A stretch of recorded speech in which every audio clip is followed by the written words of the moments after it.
All right, well, thanks everyone for coming. I'm anxious now to get pizza. I picked one a little too quickly. You might be able to blame that. I want to talk today about the research I've been doing for the last few months at Colorado School of Mines, which is I was developing a method for use in the developing world called Lean Design to Develop a World, or LDW method.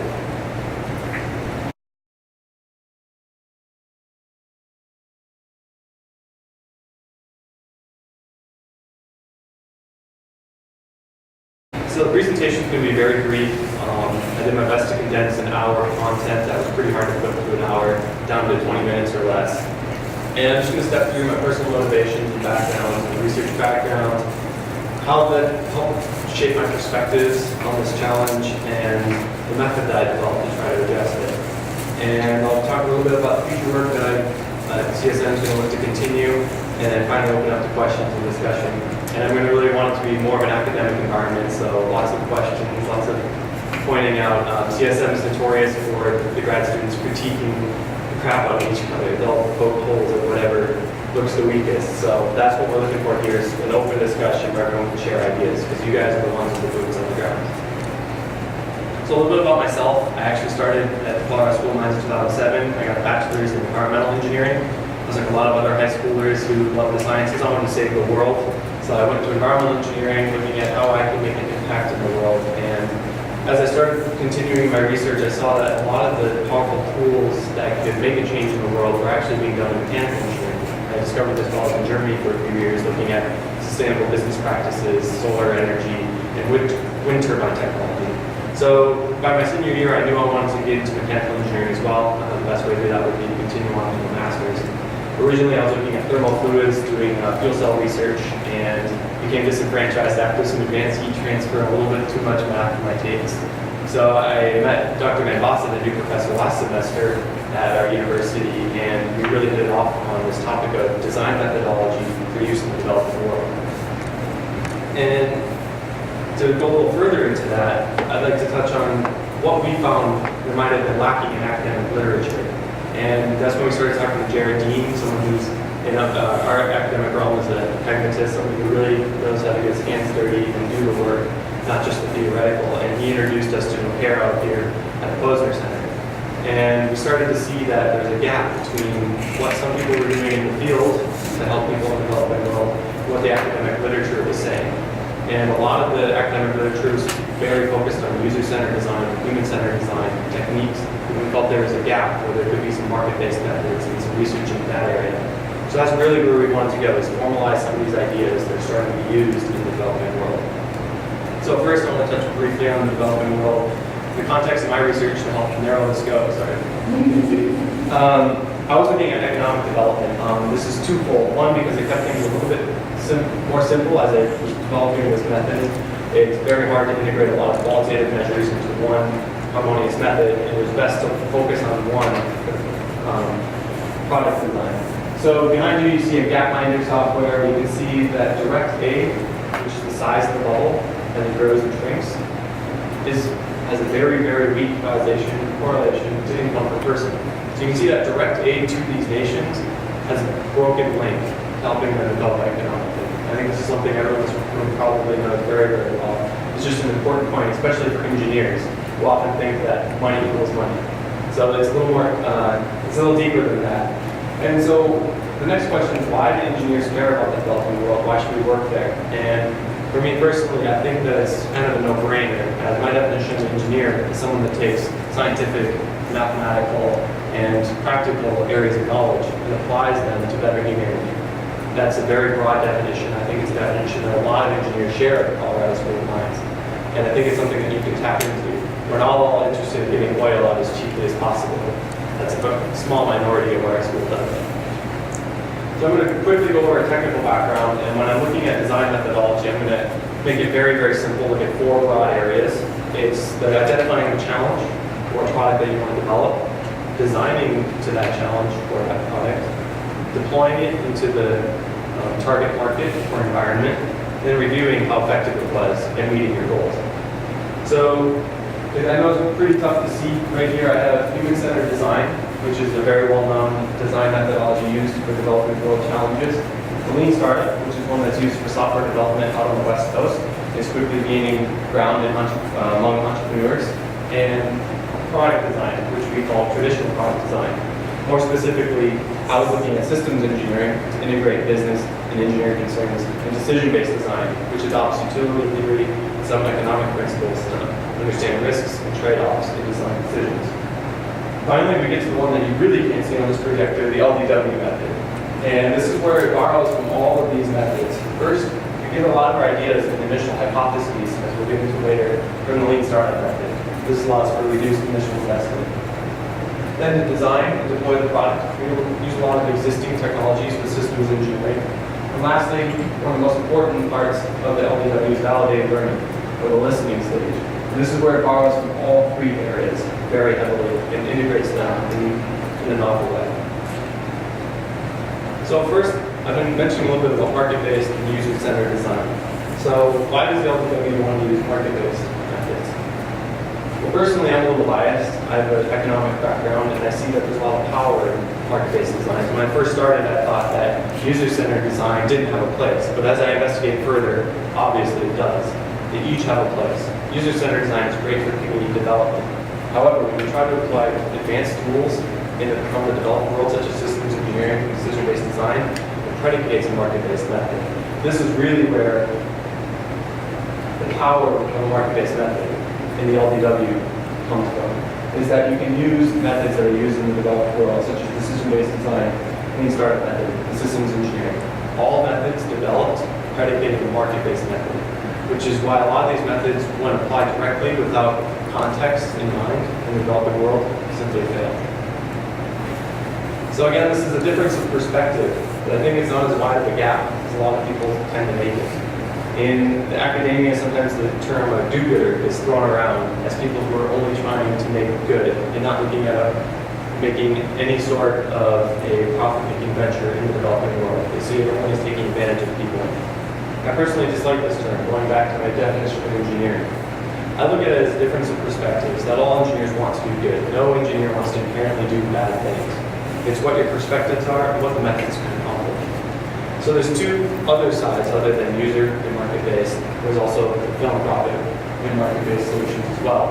Where do you get your funding for your customers? A lot of people look at these as the decision that you see here that Cronkite faced with the devil on one shoulder and the angel on the other. Again, I feel these are two false outcomes. I think that each has a place for certain challenges, and certain tools can get unlocked when you take certain perspectives. So when you first enter a design challenge, such as product design in the developing world, I'd like to argue, especially the LDW, that a market-based solution is more powerful. And I'll explain that shortly. So as I've been mentioning, my thoughts with my perspectives, I think the number one thing is something that hasn't been said enough in academic literature and is being said in industry is these people are customers, not victims. They don't need our help. They need to trade with us. They need to be business partners, and they need to be treated equally. They're not lesser people on the planet. And the best way to do that, I feel, is to treat them as customers, and not someone who's below you. And on that last point, I wrote that corporations are not all about ROI for investors. Even the most value-driven companies, corporations, the most successful in the United States, such as Apple Computer, don't view it as simply generating ROI for investors. ROI is a very important thing, and they have fiduciary responsibility, all of that, if you know the economics. But I want to make a quick anecdote about when there was a conservative think tank talking to Apple Computer, and they asked the CEO, why do you spend time doing disability services on your computers? Why do you design for the blind when they don't have any return on investment and it's not a profitable market? And the CEO got a little flustered and angrily answered, we don't think about bloody ROI when we design for the blind. It's something that's inherent in our culture, and it's something that engineers do of the goodness of their heart, and it's something that engineers do because it's part of the duty of an engineer. It's part of the ethics. No one would argue that Apple is not focused on generating ROI for investors. They're a very successful company. But all of this is built into the engineers' ideas. They want to apply technology wherever possible. So if they're going to spend a few resources to develop this area, they also know that that can pay dividends in other areas as well. So I'm going to define a few key terms that are taken from the Lean Startup methodology and used heavily in the LBW. First, we use 3 hypotheses for initial product concepts and development and decision making during each iteration. The first 2 are taken almost directly from the Lean Startup methodology: value hypothesis and growth hypothesis, which obviously are valuing a product can deliver value and a product can deliver growth. Value to the customer, value to the company. Growth in market share, but also growth in different markets and expanding the target markets. And lastly, impact hypothesis, which is something that's vital for any design for developing world context. The impact hypothesis will test if it makes a net positive impact on the user and for their community. Next, a minimum viable product. This will be the first product out for each iteration. The goal of an MVP is not to make the cheapest product, to make the least features that can be sold to a customer so you can make a profit. It's not a cheap, not thought through product. What it is a product that balances 3 key areas: the speed at which the product is released and iterated upon, the focus, or which functions is going to be focusing its delivery, and the learning. What can we learn from these function sets, and is it reaching the customer needs? When you balance all 3 of these, you make a product that can be lean, quickly iterated upon, and can be very accurate within very few iterations to the customers. The only way, and I'm actually quoting Steve Katsaros here, the only way you can know if a product works is if you release it. You never know if you're going to meet the customer demands until it's put out into the market, until it's sold to customers. That's the essence of an MVP. So here's the method and flow chart. Again, it's a little bit darker than usual. We actually start here in the middle in step 1, product concept and deployment. You look at the initial product concept. What you do is you're looking for highlighting areas where most of the income, most of the few resources that these people may have are being spent. You highlight areas where you can either save the money or make income generating tools, something IDE pushes heavily. You move from there to develop value, growth, and impact hypotheses. From here, you set targets and you put benchmarks saying, what do we need to deliver to the customer? And when we deliver that amount, how much does that deliver to the company as well? Next, you look, how are we going to scale the business? How can it move on to additional markets? How can it scale within the same market, and how will it be distributed? Lastly, an impact hypothesis. Is this something that's going to make a positive impact on the community? Will it make a positive impact on the user? Or is this something that's solely to make profit for us and deliver value, but possibly be detrimental to the community? Next, you move from there to something called aggregate customer needs, which we'll go into more detail in a second. And we do more traditional product engineering design with generating engineering specifications using functional decomposition and the QFD matrix and the generation of the MVP product. From there, you move up into the second stage, validate learning. This is where you're going to be doing a lot of the accounting on how the product is doing, support, and you're going to be taking information, doing attentive accounting to make sure that you're able to test all 3 hypotheses. From there, during each quarter, 6 months, year, depending on what you're trying to iterate upon, which functions you focus on, you enter decision making. This is where you decide whether to pivot your product, or your fundamental business practices, or your fundamental hypotheses may be flawed, or you persevere. There might be tweaks to the product, things you didn't quite notice with the first product, improvements that you can make quickly. Or lastly, cancel the product. Perhaps you're not delivering customer value. Perhaps you're making a negative impact on the community or the consumer. These are things that you should cancel the product immediately. So we're going to go a little more detail here. This is as detailed as we'll get right now, but during the discussion we can go in a little more detail on each little box here. I want to highlight a few key areas. First, we use discrete choice analysis to generate demand levels. These are things from decision-based design. The whole idea behind this is you look at customer sets, not as one big group where everyone's the same. A lot of times, somebody would view this room where we're all the same type of people. We all live in Denver.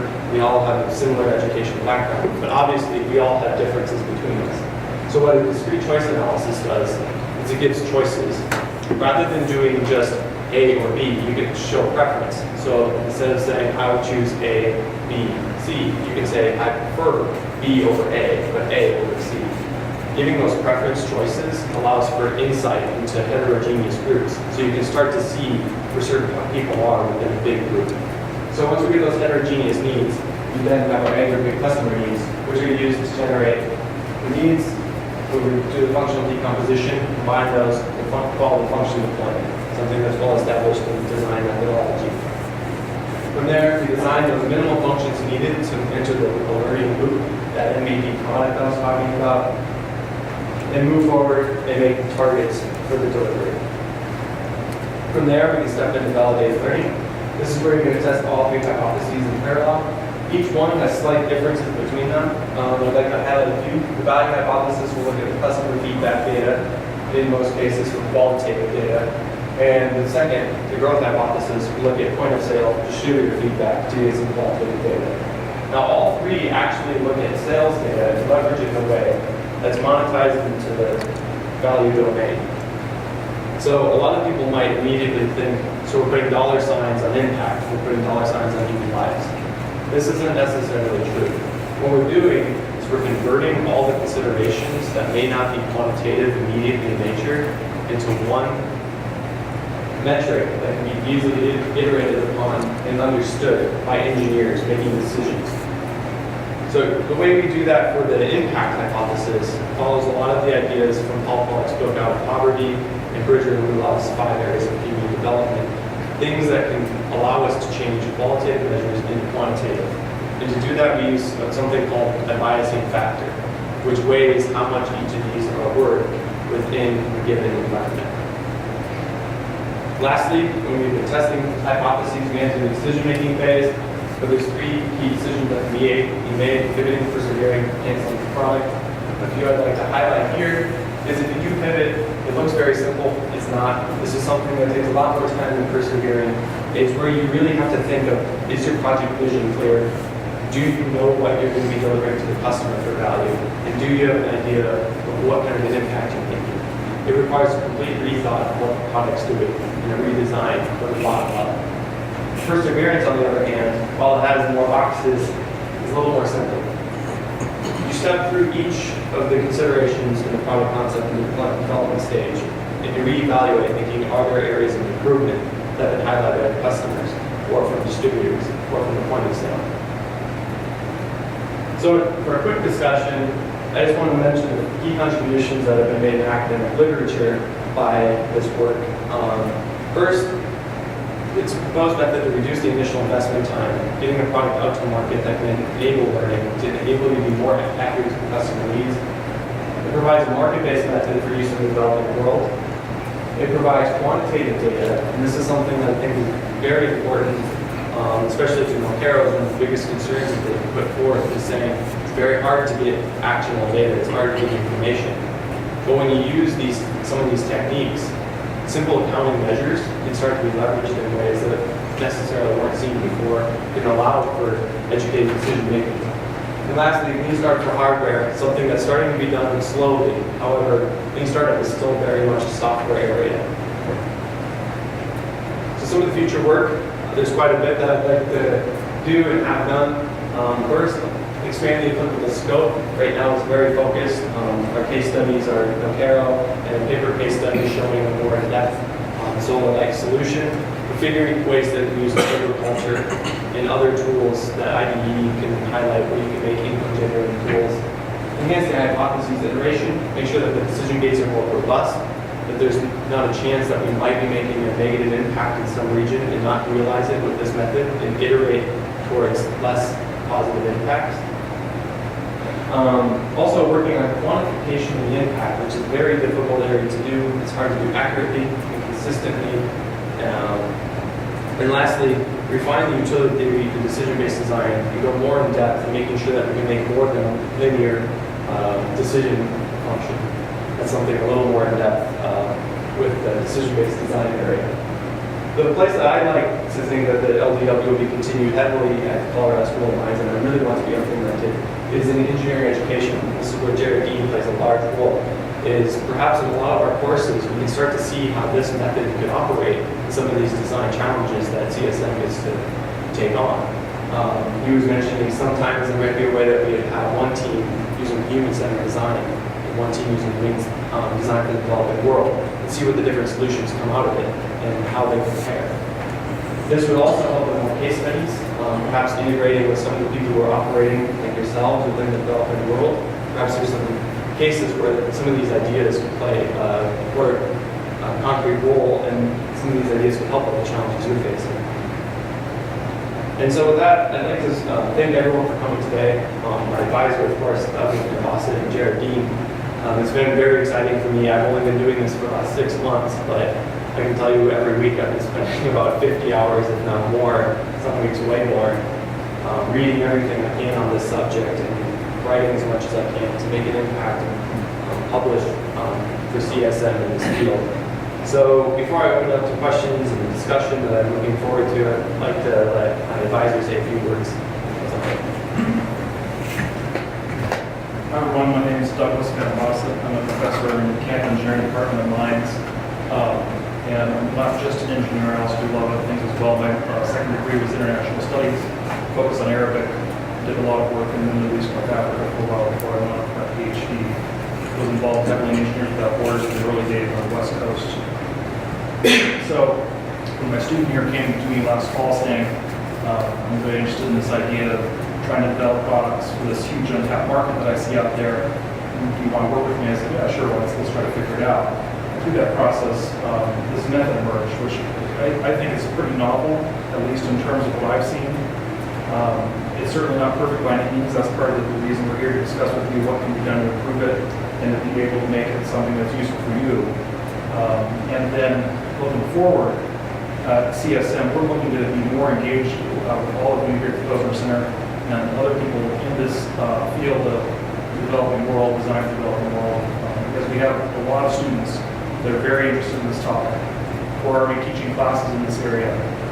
We have people wanting to do graduate research on this, and we're looking for points of engagement with you to find real meaningful projects where our research powerhouse at Mines can help you to realize our common goals and to advance the state of the art.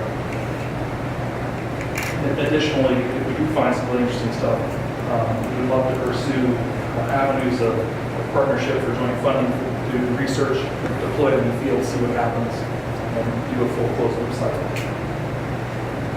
So with that, would you say anything?